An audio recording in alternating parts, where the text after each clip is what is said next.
Hello বন্ধুরা, আজকে এমনভাবে বুঝিয়ে দেবো, সুন্দরভাবে বুঝিয়ে দেবো কীভাবে আপনারা সারা জীবনের জন্য আপনার ফেসবুক পেজটি ডিলিট করবেন। তো এক্ষেত্রে ভিডিওটা সম্পূর্ণ কন্টিনিউ করবেন। আপনার নিজের ফোন দ্বারাই আপনি নিজেই কিন্তু পেজটি ডিলিট করতে পারবেন। তো এক্ষেত্রে ভিডিওটিতে অবশ্যই একটি লাইক করবেন, চ্যানেলটি সাবস্ক্রাইব করবেন নতুন দর্শক হয়ে থাকলে। তো সর্বপ্রথম আপনারা ফেসবুক অফিসিয়াল মেইন অ্যাপসটি ওপেন করবেন, তারপর আপনার পেজটা লগ ইন করবেন। তো তারপরে আপনারা থ্রি লাইন অপশনের একটা ট্যাপ করবেন। এখানে দেখতে পাবেন যে সেটিংস আইকন রয়েছে, একেবারে উপরের কর্নারে এখানে ট্যাপ করবেন। তো এইখানে দেখতে পাচ্ছেন অনেকগুলো অপশন, আপনারা একেবারে সরাসরি নিচে চলে আসবেন। তো এখানে দেখতে পাবেন যে অ্যাক্সেস অ্যান্ড কন্ট্রোল অপশন চলে আসবে, তো এখানে ট্যাপ করবেন। তো দেখবেন যে আরও দুটো অপশন চলে আসছে, ডিঅ্যাক্টিভেশন অ্যান্ড ডিলেশন। তো এখানে একটা ট্যাপ করবেন।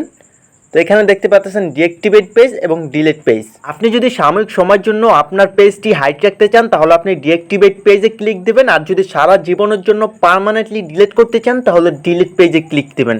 তো ডিলিট পেজে ক্লিক দেওয়ার পরে আপনারা জাস্ট কন্টিনিউতে ক্লিক করবেন, তাহলে কিন্তু সারা জীবনের জন্য ডিলিট অপশনে চলে আসবে।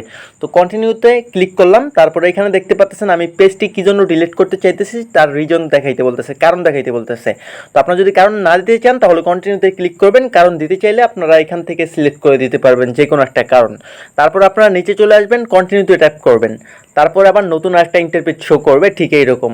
তো এখানে কি করবেন, আপনার যে প্রোফাইলটা আছে, যে প্রোফাইলের আন্ডারে পেজটা আছে, তো সেই প্রোফাইলের একটা পাসওয়ার্ড আছে সেট করে আপনার, সেই পাসওয়ার্ডটা আপনারা এখানে পাসওয়ার্ডটা দিয়ে দিবেন, জাস্ট লিখে টাইপ করে দেওয়ার পরে কন্টিনিউতে ট্যাপ করবেন। তো আমি দিয়ে দিলাম। তো এখানে দেখতে পাচ্ছেন আর তার আবারও একটা নোটিশ দিছে, ডিলিট পেজ অ্যান্ড ইনফরমেশন। তো এখানে আবারও শিওর হয়ে আপনারা জাস্ট কন্টিনিউতে ট্যাপ করবেন। কন্টিনিউতে ট্যাপ করার সাথে সাথে কিন্তু আপনাদের পেজটা ডিলিট হয়ে যাবে।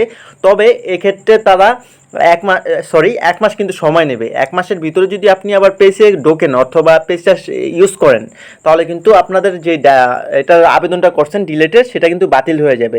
তো এক্ষেত্রে পার্মানেন্টলি ডিলিট করতে চাইলে কোনো প্রকার এক মাসের ভিতরে কোনো প্রকার এই পেজটা ব্যবহার করা যাবে না। তো বন্ধুরা, ভিডিওটি ভালো লাগলে চ্যানেলটি সাবস্ক্রাইব করবেন।